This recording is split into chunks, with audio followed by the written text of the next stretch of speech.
ஓம் அகிலாண்டேஸ்வரியே போற்றி, அகிலத்தை ஆள்பவளே போற்றி போற்றி. நல்லதே நினைப்போம், நல்லதே விதைப்போம். அம்மன் அருள்வாக்கு குழந்தைகளுக்கு இந்த அம்மன் தாயின் ஆசீர்வாதங்கள் எப்பொழுதுமே முழுமையாக கிடைக்கும். குழந்தையே, இன்று உன் வராகி அம்மா உனக்கு ஒரு எச்சரிக்கையான பதிவினை கொண்டு வந்திருக்கின்றேன். என் தங்கமே, சிலருக்கு வாழ்க்கையில் நமக்கு ஏதேனும் செய்வினைகளை செய்திருப்பார்களோ, யாரும் நம்மை அழிக்க நினைத்திருப்பார்களோ என்ற சந்தேகம் வாழ்க்கையில் பல அறிகுறிகளின் மூலமாக அவர்களுக்கு தென்பட்டு கொண்டிருக்கின்றது. சில அறிகுறிகள் உன் வாழ்க்கையில் உன்னை அறியாமல் உனக்கு வித்தியாசமாக தெரியும் பொழுது, நீ நமக்கு நிச்சயமாக யாரேனும் எதுவும் செய்திருப்பார்கள் என்ற எண்ணம் உனக்கு தோன்றுகிறது.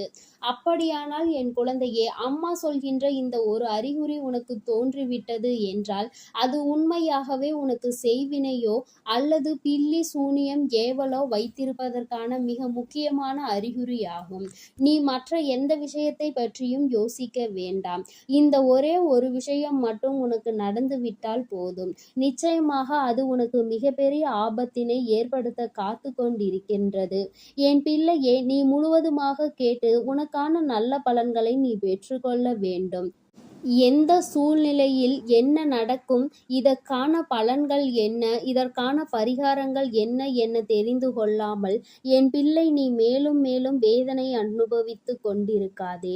நம்மை சுற்றி என்ன நடக்கிறது, நமக்கு யார் என்ன தீங்கு செய்ய போகிறார்கள் என்று நினைத்து உன்னுடைய மனதிற்குள் குழப்பத்தை வளர்த்தி கொள்ளாமல், அம்மா சொல்கின்ற இந்த ஒரே ஒரு அறிகுறி மட்டும் உனக்கு இருந்து விட்டது என்றால் என் தங்கமே, நிச்சயமாக அது செய்வினைக்கான அறிகுறிகள் என்பதை நீ உணர்ந்து கொள்வாய். என் தங்கமே, அப்படி ஏதும் உணர்வுகள் இல்லை என்று நீ சொல்வாயானால் நிச்சயமாக உன் அருகில் தீய சக்திகள் எதுவும் இல்லை என்பதை நீ புரிந்து கொள்ளலாம். அதிகமாக இருக்கின்ற இடத்தில், அவர்கள் அதிகமாக ஆதிக்கம் செலுத்துகின்ற இடத்தில் நிச்சயமாக அம்மா சொல்கின்ற அறிகுறிகள் இருக்கும். எத்தனையோ அறிகுறிகள் தோன்றும். ஆனால் இவையெல்லாம் உனக்கு சந்தேகத்தை ஏற்படுத்தும். சொல்கின்ற இந்த ஒரே ஒரு அறிகுறி அனைத்தும் சேர்த்து மொத்தமாக உனக்கு தெளிவுபடுத்தும். ஏனென்றால் அனைத்திற்கும் மூலாதாரமாக விளங்கக்கூடிய விஷயமே இந்த விஷயம்தான். அதுவே உனக்கு பிரச்சனை என்னவென்பதை கண்டுபிடித்து தந்துவிடும்.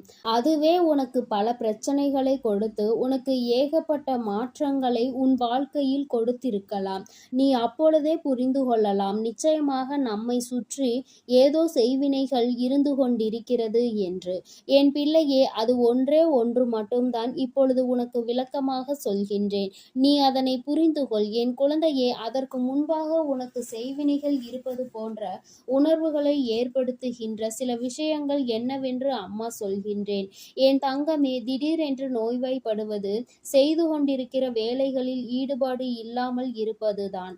என்னதான் ஆர்வத்தோடு வேலையை செய்ய தொடங்கினாலும் அதில் மிகவும் மந்தமாக இருந்து கொண்டிருப்பது, மற்றவர்களோடு பேசுவதற்கே விருப்பம் இல்லாமல் தனிமையை அதிகமாக விரும்புவது, வீட்டிற்குள் காகம் வராமல் இருப்பது, பள்ளியினுடைய நடமாட்டம் இல்லாமல் இருப்பது, அது மட்டும் அல்லாமல் என் குழந்தையே, வீட்டில் வளர்க்கின்ற பசுமையான துளசி செடியானது கருகி போவது, இப்படி ஏகப்பட்ட அறிகுறிகள் இருக்கிறது. செய்வினைகள் உன் இல்லத்தில் இருக்கிறது என்பதை உணர்த்துவதற்கு பறவைகள் ஏதேனும் உன்னுடைய இல்லத்தில் இறந்து உன்னுடைய வீட்டின் முற்றத்தில் வந்து விழுவது, இப்படி ஒவ்வொரு அறிகுறிகளும் உனக்கு அதனை உணர்த்தும். செய்வினைகள் உன் இல்லத்தில் இருக்கிறது என்பதை. ஆனால் இவை எல்லாவற்றையும் உன்னால் உறுதி செய்ய முடியாவிட்டாலும் அம்மா சொல்கின்ற இந்த ஒரு விஷயம் இருந்து விட்டது என்றால் நிச்சயமாக உன்னை சுற்றி செய்வினைகள் இருக்கிறது என்பதுதான் அர்த்தம். என் தங்கமே, அப்படி செய்வினை இருக்கிறது என்றால் என்ன அம்மா நடக்கும் என்று நீ கேட்கின்றாய் அல்லவா? என் குழந்தையை காக்க வைக்காமல் அம்மா இப்பொழுது சொல்கின்றேன், தெளிவாக நீ கேட்டுவிடு. என் தங்கமே, தெய்வம் அதிகமாக நடமாட்டம் இல்லாமல் இருப்பது, எப்பொழுதும் தெய்வத்தை நாடி கோவிலுக்கு சென்று கொண்டு இருந்த உன்னுடைய மனதில் நாளை பார்க்கலாம், நாளை மறுநாள் பார்க்கலாம், இன்று செய்ய முடியாது என்ற எண்ணம் தோன்றுவது, இப்படி உனக்குள்ளேயே தெய்வத்தின் மீது அதிகமான நாட்டம் இல்லாமல் போவது, தெய்வத்தை தேடி செல்லாதது போலவும் ஒரு சோம்பேறித்தனம் ஏற்படும். வீட்டில் தெய்வத்தின் முன்னால் நிற்கவே உனக்கு விருப்பம் இல்லாமல் இருக்கும். இப்படி தெய்வத்தை நாடாமல், தெய்வத்தின் மீது அன்பு இல்லாமல், தெய்வத்தின் மீது நம்பிக்கை இல்லாமல் ஒதுங்கி நின்று கொண்டிருப்பாய். இப்படி ஒரே ஒரு எண்ணம் உனக்குள் இருந்துவிட்டது என்றாலே போதும், இவையெல்லாம் உன்னிடத்தில் இருக்கிறது என்று அர்த்தம். ஏன் தெரியுமா?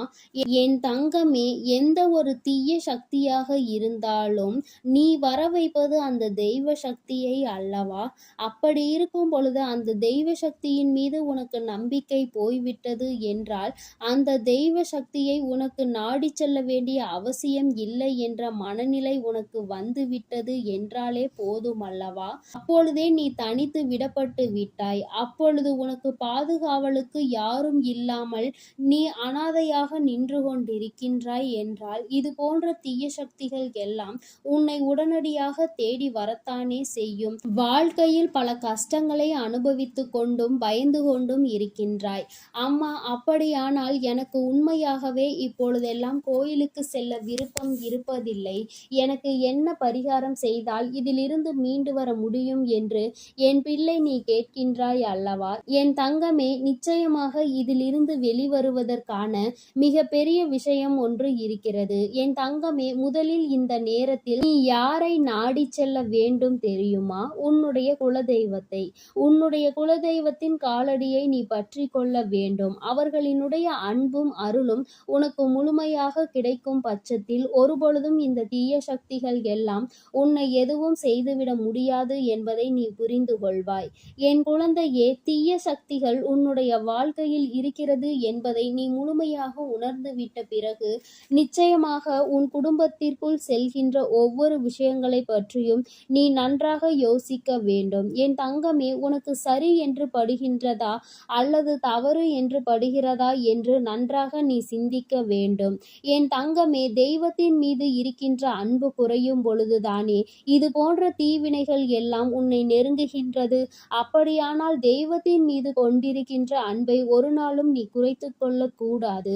அப்படியானால் அதற்கு என்ன செய்ய வேண்டும்? என் குழந்தையே, நீ உடனடியாக உன்னுடைய குலதெய்வத்தின் காலடியை மட்டுமல்லாமல் உன் வீட்டில் இருக்கின்ற உன்னுடைய இஷ்ட தெய்வத்தின் காலையும் நீ மனதார வணங்க வேண்டும்.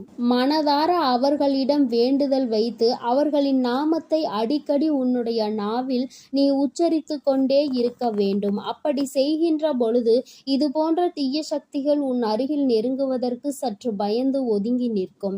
என் தங்கமே, உன்னுடைய குலதெய்வமே நிறைய முறை உனக்கு உன்னுடைய இல்லத்தில் தீய சக்தி இருப்பதை உணர்த்தி இருக்கும். நிலைவாசல் அருகே செல்லும் பொழுது கை உன்னுடைய நிலைவாசலில் அடிக்கடி இடிபடும். உனக்கு அதை தாண்டும் பொழுது ஏதேனும் மனதிற்குள் சஞ்சலங்கள் ஏற்படும், வலிகள் ஏற்படும். இப்படியெல்லாம் ஏற்படும் பொழுதே நீ புரிந்து கொள்ளலாம், உன்னுடைய குலதெய்வம் ஏதோ ஒரு விஷயத்தை உன்னிடத்தில் சொல்ல முயற்சி செய்கிறார்கள் என்று. உன்னுடைய இல்லத்தில் நடக்கின்ற தீய வினைகளை பற்றி உனக்கு உணர்த்த முயற்சி செய்கிறார்கள் என்று. என் தங்கமே, இவை எல்லாவற்றிற்கும் நீ செய்ய வேண்டிய ஒரே ஒரு விஷயம் உன்னுடைய குலதெய்வத்தின் கோயிலை நாடி செல்வது மட்டும்தான். உன்னுடைய குலதெய்வம் எங்கிருக்கிறது, உன்னுடைய குலதெய்வத்தின் அன்பு உனக்கு நிறைந்திருக்கிறது என்பதை புரிந்து கொண்டு அவர்களை தேடி தேடி நீ சென்று கொண்டே இருக்க வேண்டும். எந்த தெய்வத்தின் துணை இருக்கின்றதோ இல்லையோ என் பிள்ளையே, உன்னுடைய குலதெய்வத்தின் அன்பும் துணையும் உனக்கு எப்பொழுதும் இருக்க வேண்டும்.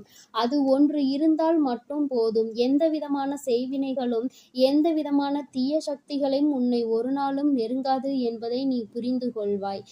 என் தங்கமே, உன்னுடைய குலதெய்வம் உன் வாழ்க்கையில் இனிமேல் உனக்கு நிச்சயமாக இது போன்ற தீய சக்திகளிடம் இருந்து பாதுகாப்பினை கொடுக்கும். நீ நிச்சயமாக குலதெய்வத்தை சரணடைந்து விட்டாய் என்றால் அதன் பிறகு உனக்கு எதை பற்றிய பயமும் தேவையில்லை. அவர்களின் அன்பையும் அருளையும் நீ முழுமையாக பெற்றுக்கொள்ள வேண்டும். எப்பொழுதுமே அவர்களை நீ எண்ணிக்கொண்டே இரு.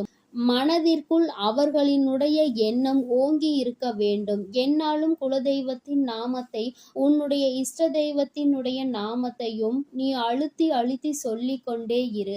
ஏன் தெரியுமா? தீய சக்திகள் உன் அருகில் வரும் பொழுது அவர்களின் நாமத்தை நீ உச்சரிக்கிறாய் என்றால், அவர்களின் நாமத்தை நீ உச்சரித்து கொண்டே இருக்கின்ற இதயம் என்று அவர்களுக்கு தெரிந்துவிட்டது என்றால், இந்த தீய வினைகள் எல்லாம் உன்னை விட்டு நெருங்காமல் ஓடி சென்றுவிடும்.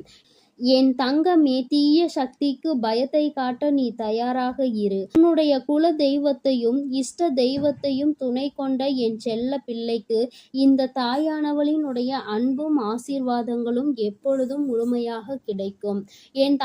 என் அன்பு பிள்ளைக்கு இந்த அம்மன் தாயின் அன்பும் ஆசீர்வாதமும் முழுமையாக கிடைக்கும்.